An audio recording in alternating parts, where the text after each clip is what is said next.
This is very disturbing. As a man, what would you do if you were to come back home only to hear that your beautiful wife and your child of 16 years, 17 years, 13 years, 10 years, 7 years, and a year and 6 months are gone, and gone for good, like you're never ever going to see them again? Now, this incident happened on the 17th of July, and this is a sad story of 35 years old Fatima Abubakar, who is a housewife and a mother of 6 children. Now, as you can see, these 6 children are very beautiful, and that is even the one that pains me the most. This incident happened during the day, like it happened during the day. It is said that this guy you're seeing on my screen, who is just 23 years, his name is Umar Awar. On that fateful day, he broke into the residence of this woman who is said to be his nephew. Now, the woman is the sister to his own father, more like his father and the woman are siblings. So he is her nephew. Now, he broke into their apartment and murdered them. It is said that he murdered the woman and 4 of her children, and then the remaining 2, which is said to be the youngest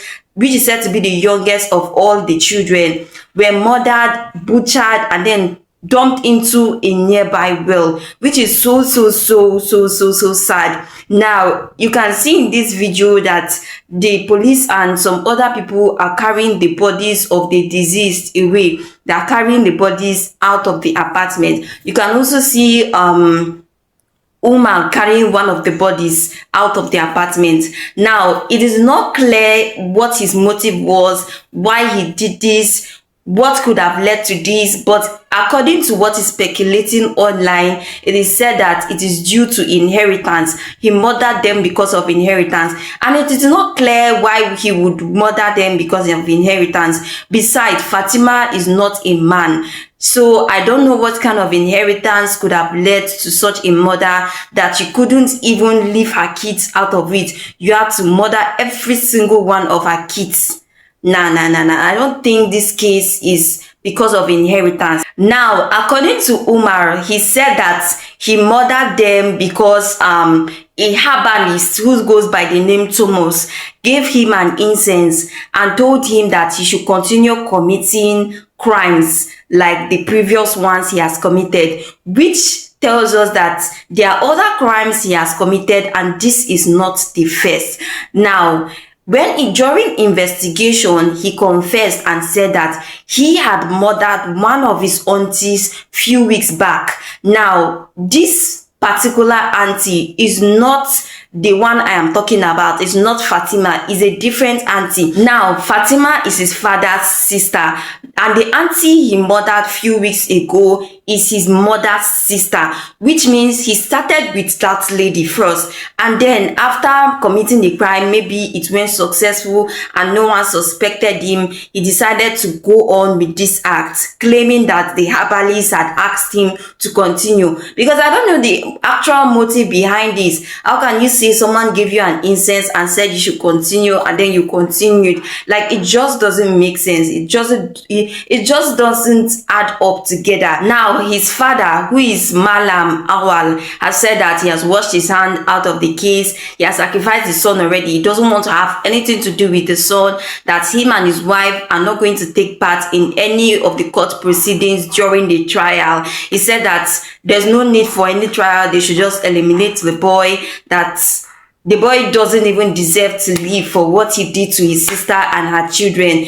It is so heartbreaking. Imagine something that could make a father say this, like a father say this out of grief. And I am very heartbroken, because I don't know how the husband of this woman is going to cope, because this is not going to be easy. It's not going to be easy knowing that your whole family has been wiped out. This is a nuclear family. Your whole family, your wife, your kids. He didn't even spare one of the children. Not one. He didn't leave one. Not a boy, not a girl. He murdered every single one of the man's children, which is so heartbreaking. Like, you don't even say make you leave one for one. It is so heartbreaking, because I don't know how he's going to cope. This is very sad. This is very sad. Now, when he was arrested, after being tortured by the police, he said he said him and his friends were the ones that participated in the murder.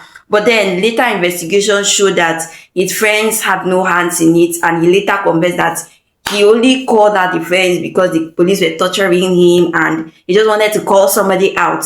The friends were not involved, and now he's the only one involved and he's going to have to face the law. Now the courts the court has adjourned the whole trial to the 21st of July. I just hope they get justice, because this is very cruel and inhuman. Your own nephew and her kids is very, very heartbreaking.